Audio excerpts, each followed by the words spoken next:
विद्यार्थियों, किस तरह से हम देख रहे हैं कि यहाँ पर पक्षी के माध्यम से, हंस के माध्यम से हमें सीख दी गई। पशु पक्षियों से भी बहुत सी सीख मिलती है। मनुष्य उनसे सीखना चाहिए उसको। कई बार हम समझ बूझ करके, जान बूझ करके भी अनजान बन जाते हैं और ध्यान नहीं देते। देख रहे हैं यहाँ पर आगे वाला उनका मानो नेता है, जो हंस आगे हो रहा है। उड़ने की रफ्तार दिशा तय करता है, बाकी लोगों से ज्यादा मेहनत करता है, आने वाले खतरे को पहचानता है, हवा को काटता है। बाकी के हंस हवा को काटते चलते हैं, अपने से पीछे उड़ने वालों के लिए उड़ान को आसान बनाते हैं।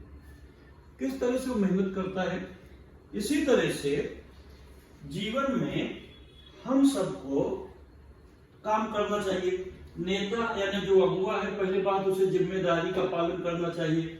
बाकी लोग उसकी बातें सुने, ये भी आवश्यक है, अन्यथा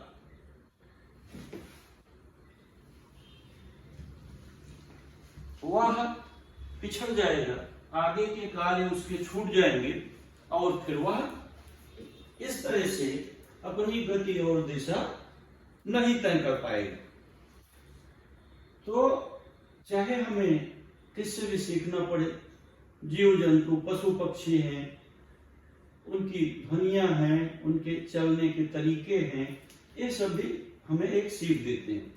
माँ कहती है कि किस तरह से इन हंसों ने एक मिसाल कायम की और मनुष्यों को उससे जो सीख दी है, यह महत्व का प्रश्न है।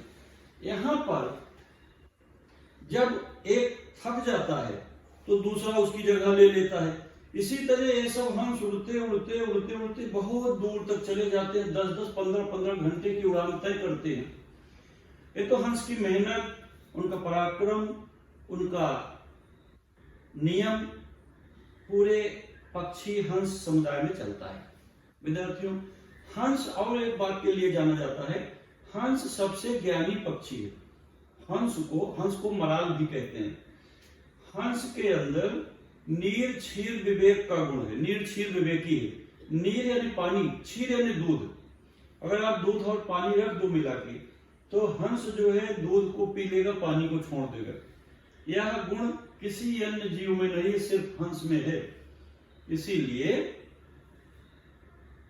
कई लोग जब एक दूसरे की नकल करते हैं तो उसकी मुख्य बातें नहीं सीख पाते, थोड़ी थोड़ी बातें सीख लेते हैं। नकलची लोग कपड़े पहन लेते हैं उसी तरह, बाल की स्टाइल कर लेते हैं उसी तरह, चलने फिरने का सीख, लेकिन मुख्य गुण नहीं सीख पाते। कविवर बिहारी ने एक दोहा लिखा हंस और बकुली को लेकर। हंस सफेद है, बकुला भी सफेद है। हंस मान सरोवर में मोती चुगता है, बकुला गंदे पानी में गड़ही में मछली पकड़ता है। मगर बकुला सोचता है कि क्या हम हंस से कम हैं। इसी तरह हम सब लोग कई बार जब दूसरों की नकल करते हैं तो स्वयं अपनी बातें भूल जाते हैं। कहते ना, शरीर में दम नहीं, हम किसी से कम नहीं, ये कहावत चरितार्थ हो जाती है।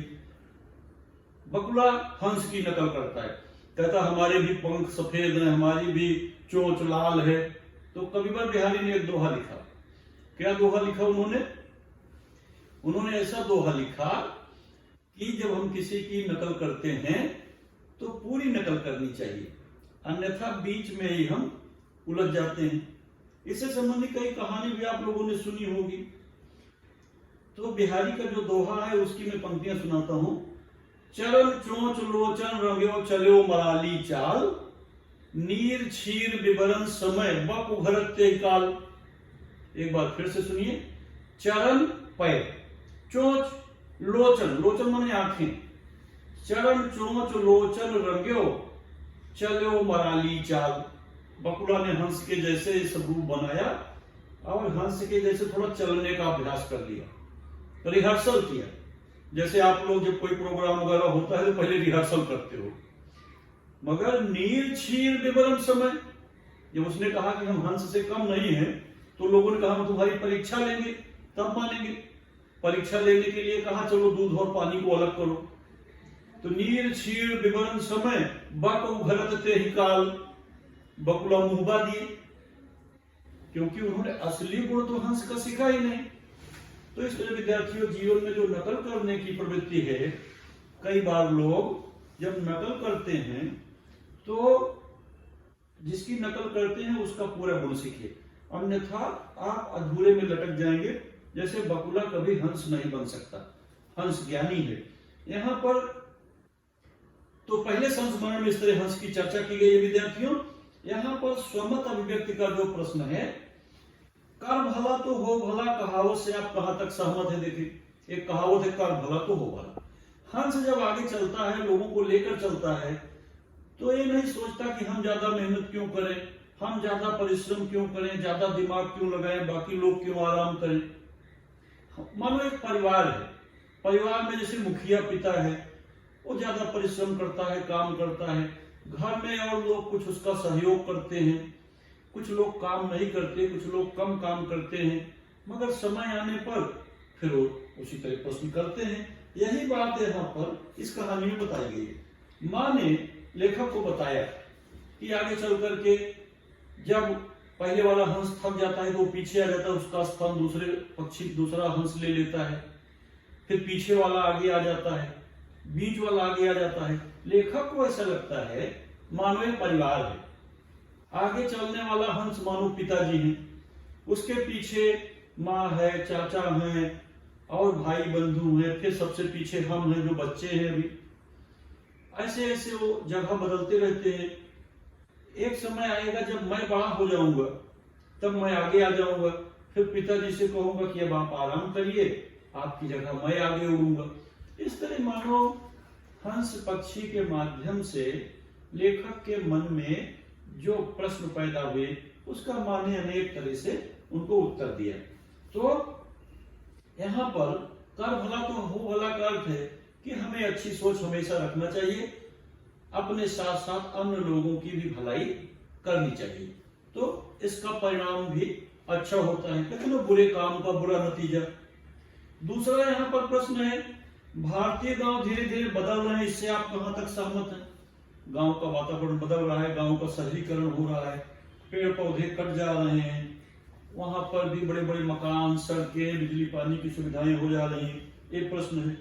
तो इस तरह यहाँ पर गद्य में जो प्रश्न है, स्वमत अभिव्यक्ति के प्रश्न, और आपकी पाठ्य पुस्तक के जो कुछ प्रश्न दिए गए हैं, तो पहले संस्मरण में इस तरह के प्रश्न यहाँ पर आए हैं। परिवार चलाने की कल्पना लेखक के मन में जो आई वह क्या है? पिताजी दादी को आराम देंगे, पिताजी के थकने पर माताजी परिवार चलाएंगी, माँ के थक जाने पर चाचा चाची परिवार चलाएंगे, चाचा चाची के थक जाने के बाद लेखक के साथ भाई बहन परिवार चलाएंगे। मानो हंस इस तरह से हमें एक पारिवारिक जीवन में, सामूहिक जीवन में लोगों को एक जिम्मेदारी का पाठ पढ़ा रहे हैं। तो हमें उनसे एक सीख लेनी चाहिए और उसका पालन करना चाहिए। लेखक को हंस के बुद्धिमान लगने का प्रश्न है, क्या कारण है? सबको साथ लेकर हंस चलता है, अपने हंस समुदाय को। एक दिन में 10 घंटे उड़ता है, हजारों मील उड़ता है, सहयोग के कारण कमजोर हंस भी उसके साथ उड़ जाते हैं। जैसे समाज में या परिवार में कुछ व्यक्ति ज्यादा श्रम करता है, दूसरा कम मेहनत करता है, मगर वो भी ऐसा नहीं उसके साथ भेदभाव हो। घर में जो खाना पीना बनता है, जो मुखिया खाता है, दूसरे लोग भी उसी तरह खाते हैं, बीमार होते हैं तो दवाई करते हैं, कपड़े पहनते हैं। ये क्या है? परिवार में, समाज में एक सामूहिक सामुदायिक जिम्मेदारी है। तो प्रत्येक व्यक्ति को इस कर्तव्य का बोध होना चाहिए। मेरे मन में उड़ने में सबसे आगे वाला हंस पिताजी की तरह है, फिर चाचा चाची, भाई बहन, दादा दादी, दादी बूढ़ी हो गई है तो पिताजी उसकी मदद कर रहे हैं। इस तरह लेखक के मन में अनेक प्रश्न आते हैं। मैं बड़ा हो जाऊंगा तो सबको हंसों के बारे में बताऊंगा, और आदमी भी चाहे तो बहुत दूर तक साथ हो सकता है। एक दिन मैं बड़ा हो गया, कोशिश की लेकिन ऐसा नहीं हुआ। आदमी ऐसा नहीं करता। आदमी जो एक बार बड़ा बन जाता है वो अपने पीछे वालों की मदद नहीं करता। कई बार तो बजाय मदद करने के वो पीछे वालों के लिए अवरोध उत्पन्न करता है, कहीं वो हमसे आगे न निकल जाए। उसके मन में ईर्ष्या है। पक्षियों में ऐसी कोई ईर्ष्या की भावना नहीं। वह एक बार आगे निकल जाता है तो अपने बारे में सोचता है, पीछे वालों की चिंता नहीं करता। कई बार पीछे चलने वाले आगे निकलने की होड़ में अनुशासन तोड़ देते हैं। कई बार अपने पंखों से दूसरे के लिए हवा काटने की जगह उसके लिए मुश्किल खड़ी करते हैं। मगर हंस ऐसा नहीं करता। हंस कमजोर हंस को, छोटे हंस को, परिवार के सभी हंसों को एक साथ लेकर के चलता है। सामूहिक जिम्मेदारी है, प्रत्येक व्यक्ति एक दूसरे के दुख सुख में शामिल हो सकता है। माँ कहती थी कि भगवान के बनाए जीवों में आदमी सबसे बुद्धिमान है, लेकिन मुझे हंस बुद्धिमान लगता है, सबको साथ लेकर चलता है। आदमी ऐसा कहाँ करता है। अब माँ नहीं है, होती तो पूछता इन सब हंसों को इस तरह से रिश्तों का पाठ किसने पढ़ाया, हंस को इस तरह की शिक्षा किसने दी, किस विद्यालय में, किस पाठशाला में, किस यूनिवर्सिटी में हंसों ने शिक्षा पाई। मगर अब माँ नहीं रही, लेखक बड़ा हुआ तो माँ चली गई। जीवन मरण के जो प्रश्न है, ये क्रम चलता रहता है, एक पीढ़ी आती है, अगली पीढ़ी चली जाती है।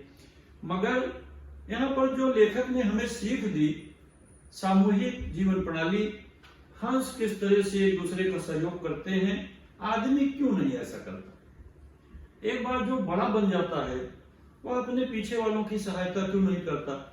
लेखक ने कहा कई बार तो बजाय मदद करने के वह स्वयं उनके लिए मुसीबत खड़ी करता है। ऐसा नहीं करना चाहिए, हमें प्रत्येक की मदद करनी चाहिए। कर भला तो हो भला, एक कहावत चरितार्थ होती है। धन्यवाद विद्यार्थियों, अगला संस्मरण में दूसरे वीडियो में बताऊंगा।